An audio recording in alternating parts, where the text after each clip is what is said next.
Sziasztok! Hoztam nektek ma egy témát. A tématárgy, hogy ne vesztegesd az idődet feleslegesen. És nagyon remélem, hogy így az ünnepek közelettével, és mire majd a téma végére érek, megértitek ennek a lényegét is, hogy mit akarok ezzel nektek üzenni.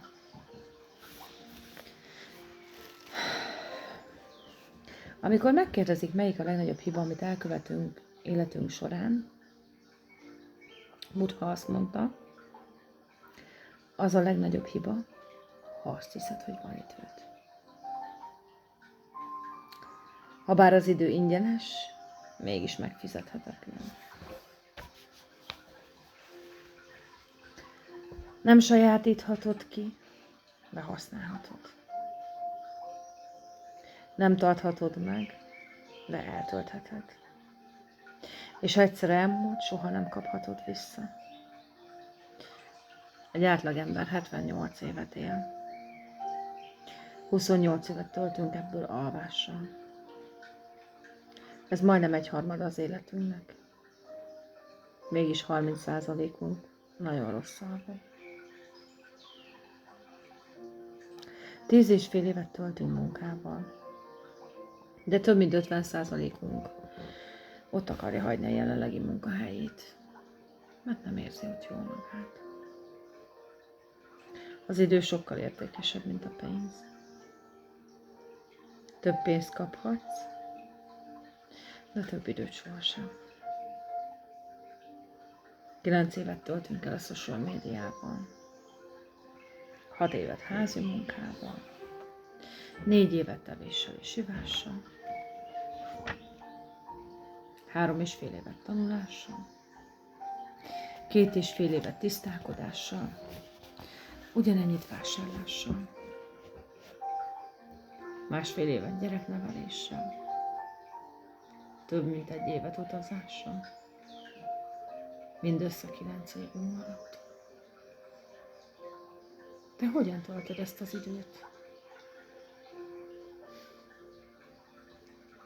Kattognak az érezetek. Sejtem. Steve Jobs azt mondta, az idő véges, úgyhogy ne vesztegesd el arra, hogy valaki más életét élt. Szóval van hír ebben a történetben, jó is és rossz is.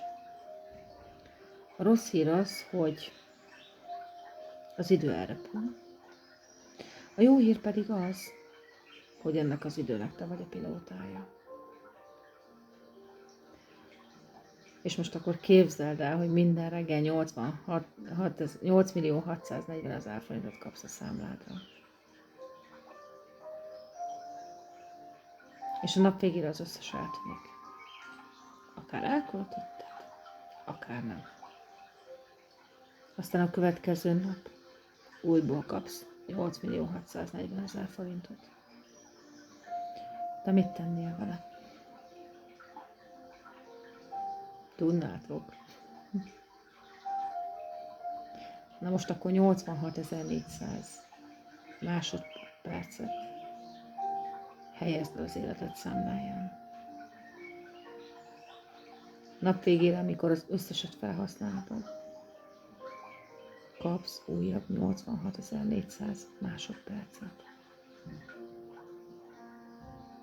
Soha nem pazarolnánk el ezeket, hogyha pénz lenne. Miért tennénk másként, ha az időről van szó?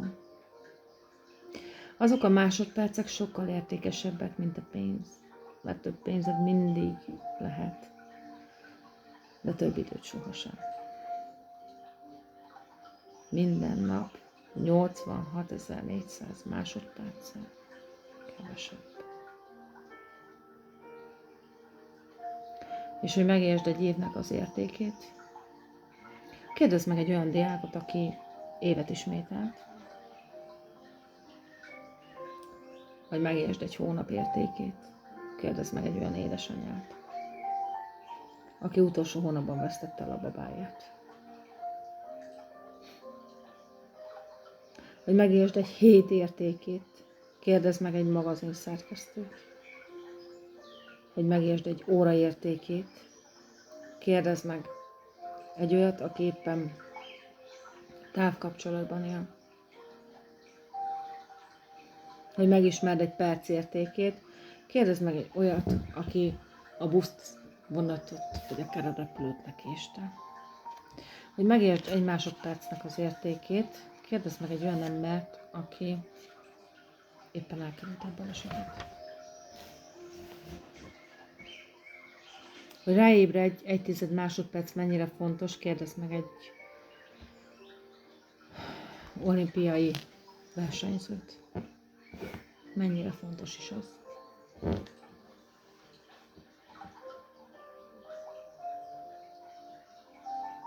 Azt gondoljuk, hogy más emberek vesztegetik el a mi időnket, pedig valójában ezeket mi engedjük meg nekik.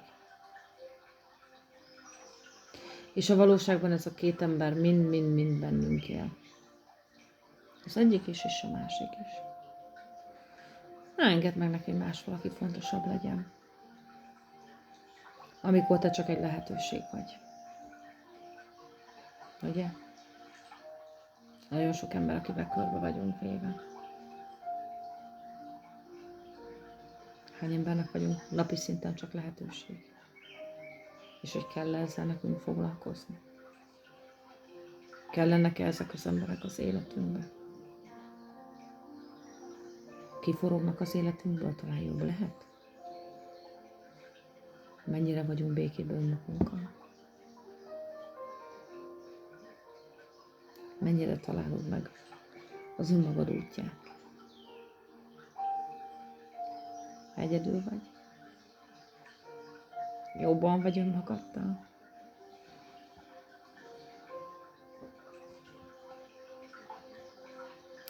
Néhányan elveszítjük a számunkra legfontosabb embereket, mert nem ismerjük fel azt, hogy neki is mennyire fontos az ideje.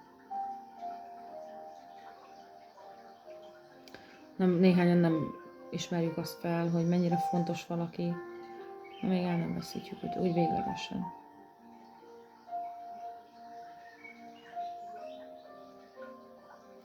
És mindannyiunkban a két hang él. Az egyik, aki lelkesíteni akar, kiteljesíteni, fejleszteni, és ott a másik, aki visszatart minket, aki lustává, elégedetlenné tesz bennünket úgy minden nap. Minden nap a felkelés pillanatától a lefekvés pillanatáig ez a két hang harcol bennünk. És találd ki, hogy melyik nyer.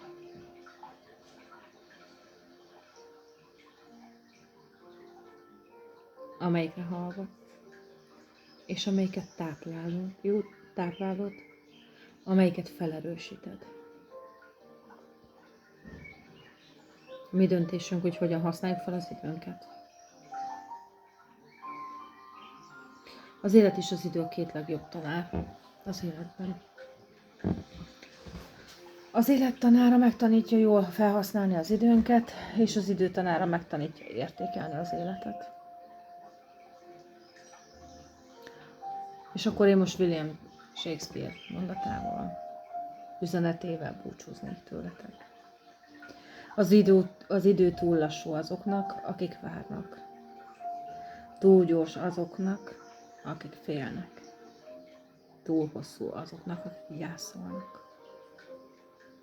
Túl rövid azoknak, akik örvendenek. Ám azoknak, akik szeretnek, az idő nem számít. Legyen szép estétek!